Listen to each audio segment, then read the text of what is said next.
नमस्कार दोस्तों, मेरा नाम है वैभव शुक्ला। साइंस का chapter 1 matter in our surrounding part 2 में आपका स्वागत है। और आज हम पढ़ने वाले हैं स्टेट्स ऑफ मैटर।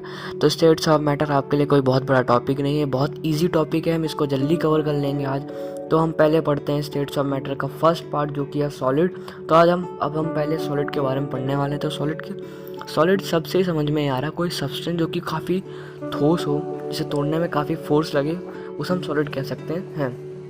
तो अब हम कुछ प्रॉपर्टीज़ पढ़ेंगे सॉलिड की। जो उसकी फर्स्ट प्रॉपर्टी है सॉलिड की ये है कि जो सॉलिड की शेप होती है वो एक डेफिनेट होती है, एक निश्चित आकार में रहती है, उसकी आकार कभी चेंज नहीं होती है और एक फिक्स्ड वॉल्यूम होता है। अब हम सेकंड प्रॉपर्टी पढ़ेंगे। तो सेकंड प्रॉपर्टी में ये है कि सॉलिड को तोड़ने के लिए काफ़ी फोर्स लगेगा।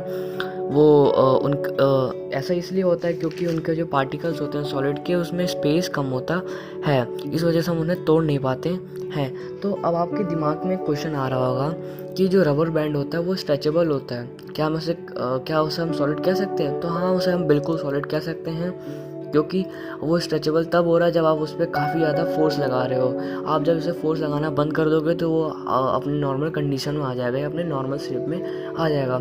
एक और इसी से क्वेश्चन आ रहा है कि आप स्पंज, जिसे आप जानते होगे, उनमें वो तो जब हम उस पर फोर्स लगाते हैं या कंप्रेस करते हैं तो कंप्रेस्ड हो जाता है। जब हम उस पर फोर्स लगाते हैं तो कंप्रेस हो जाता है। ऐसा क्यों?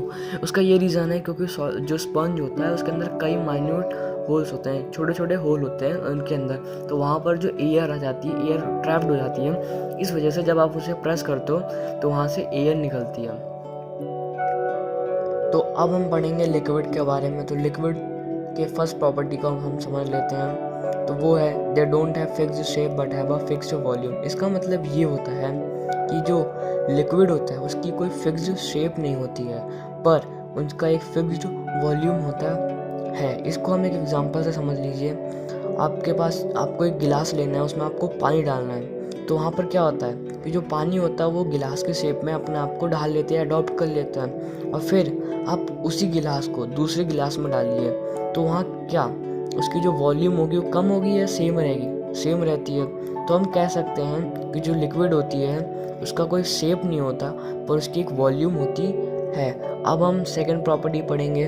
उसका ये है कि जो रेट होता है डिफ्यूज़न का, the rate of diffusion of liquid is higher than the solid.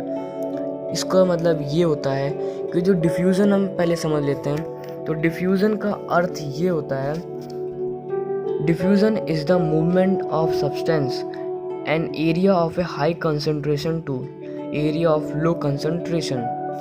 इसका मतलब ये है कि आप एक जग लीजिए जिसमें आप वाटर डालिए और फिर उसके बाद आप इंक डालिए। तो वहाँ पर जो इंक होगा वो एक हायर कंसंट्रेशन होगा, और वहाँ पर जो एक वाटर होगा वो एक लोअर कंसंट्रेशन होगा।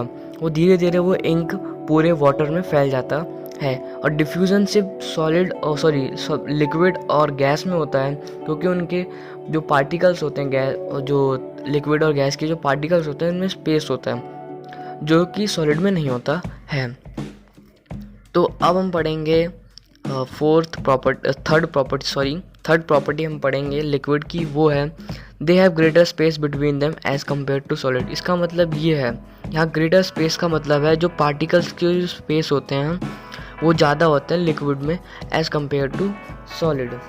अब हम पढ़ेंगे गैस के बारे में। तो गैस की हम फर्स्ट प्रॉपर्टी हम पढ़ लेते हैं। तो गैस जो होता है वो हाईली कंप्रेसिबल होता है एज़ कम्पेयर टू सॉलिड और लिक्विड। इसका मतलब ये है कि आप गैसेस को कंप्रेस्ड कर सकते हो एज़ कम्पेयर टू सॉलिड और लिक्विड। इसके कुछ उदाहरण मैं आपको बताता हूँ, एग्जांपल्स। वो है एलपीजी और सीएनजी। अब हम सेकंड कैरेक्टरिस्टिक या प्रॉपर्टी पढ़ेंगे गैस की। वो है they have large space between them. इसका मतलब ये है, यहाँ लार्ज स्पेस का मतलब है पार्टिकल्स। इनके जो पार्टिकल्स होते हैं गैस के वो सबसे ज़्यादा होते हैं, इस वजह से पार्टिकल्स मूव कर लेते हैं ईजिली। अब ये हम समझते हैं movement of particle. Third characteristic जो कि है movement of particles at high speed. इसका मतलब ये होता है कि जो पार्टिकल्स होती है मूवमेंट, जो पार्टिकल्स की जो मूवमेंट होती है वो काफ़ी तेज़ होती है as compare to other states of matter. ऐसा इसलिए होता है क्योंकि उनमें स्पेस ज़्यादा होता है और इस वजह से वो ज़्यादा मूव कर पाती हैं। Thank you for watching this video.